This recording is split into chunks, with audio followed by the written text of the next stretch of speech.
Pengalaman menjadikan Slamet Huryadi semakin matang dalam menentukan langkahnya. Dengan bermodalkan bibit telur puyuh sebanyak 600 telur, Slamet memulai kisahnya dalam merintis usaha ternak puyuh. 600 butir telur ditetaskan melalui alat tetas yang dimiliki oleh temannya. Dari situlah, Slamet mendapatkan bibit anak puyuh yang kini sudah beranak pinak. Dalam menjalankan usaha, Slamet bekerja sama dengan sang istri. Di saat Slamet tak ada di rumah mengurusi pekerjaan menjadi konsultan, sang istrilah yang mengurus puyuh-puyuh tersebut. Kala itu, area peternakan Slamet masih menjadi satu dengan rumah tempat tinggal mereka. Jadi, kebersihan selalu harus dijaga agar supaya tidak mengganggu kenyamanan. Perjuangan Slamet kala itu tidak mengenal lelah dan menyerah. Motivasi besar tentang nilai yang terkandung dari puyuh menjadi penyemangat yang luar biasa. Kalimat lelah hampir tidak pernah terlintas di benak pria ini. Apa yang kita lakukan berangkat pagi pulang malam, sementara value-nya, rupiahnya di depan mata tentunya sangat semangat.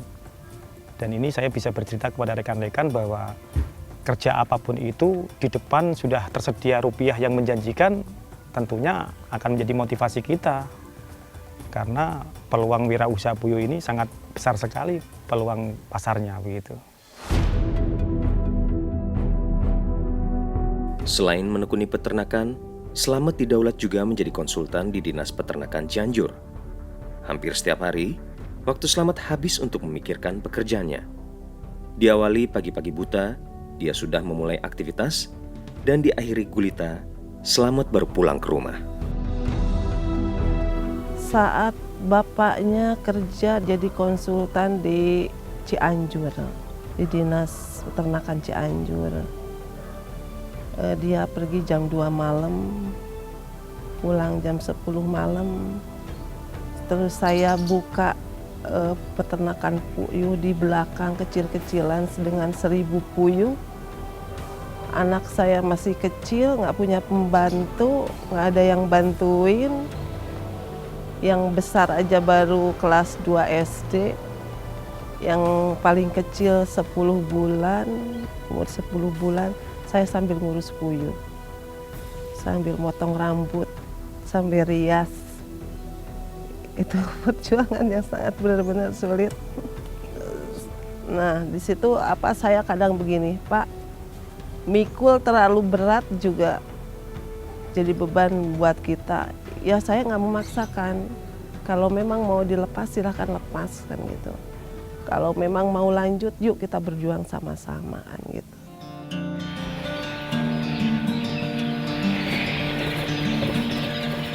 Hari demi hari Slamet Huryadi menjalani usaha ternak puyuh dengan penuh kegigihan. Dan ia mulai memberanikan diri untuk menyewa lahan seluas 3.000 meter untuk membangun kandang yang lebih besar dan terpisah dengan rumah tinggal. Saya memberanikan diri menyewa sebuah lokasi lahan bekas peternakan ayam yang tidak produktif. Dan itu saya sewa, dan sekarang alhamdulillah merupakan cabang peternakan kita yang pertama dari 6 lokasi peternakan yang kita miliki. Itulah cikal bakal saya berani menyewa sebuah lokasi yang luasnya hanya 3.500 meter persegi.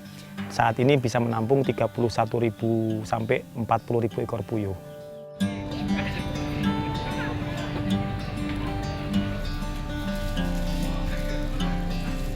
Permintaan pasar akan telur puyuh semakin hari semakin meningkat.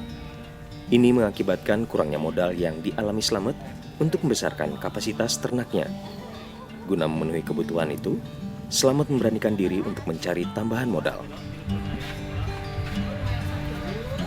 Mulainya kita mulai bangkit, ada sebuah bank daerah yang mampu menyentuh kami, dan itu dipakai modal oleh rekan-rekan pelaku usaha di grup kelompok tani kita. Jadi ada kepercayaan bank lewat program subsidi program, 7% bunganya oleh pemerintah, yang 6% oleh bank itu. Begitu. Pertama kita mendapat kepercayaan 550 juta.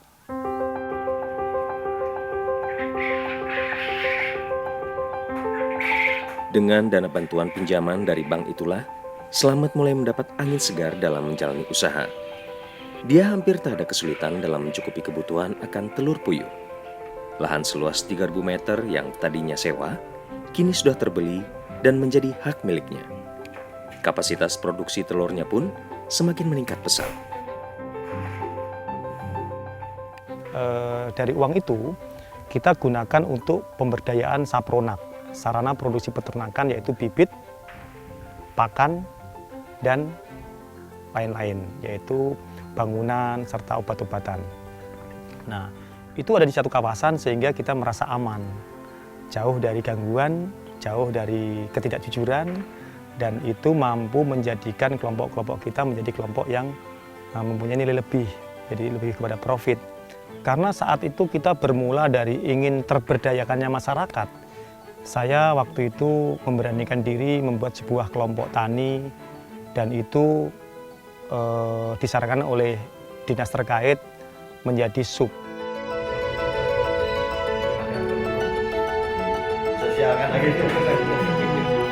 Itu sejak pertama ya, ini Pak Slamet kan dulu udah sebenarnya kenal lebih dekat itu 5 tahun belakang. Sebenarnya saya udah tahu namanya Slamet gitu ya, tapi belum familiar, belum begitu akrab. Itu Pak Slamet itu seorang sarjana S1 keluaran IPB, itu dari bukan orang Sukabumi ya, bukan luar Sukabumi ya. Begitu lulus dia datang ke Sukabumi nggak bawa apa-apa Pak, cuma bawa celana yang dipakai dan tas yang isinya nggak tahu apa tuh. Di sini juga dia ngontrak Pak, 4 ini kontrak ya semulanya.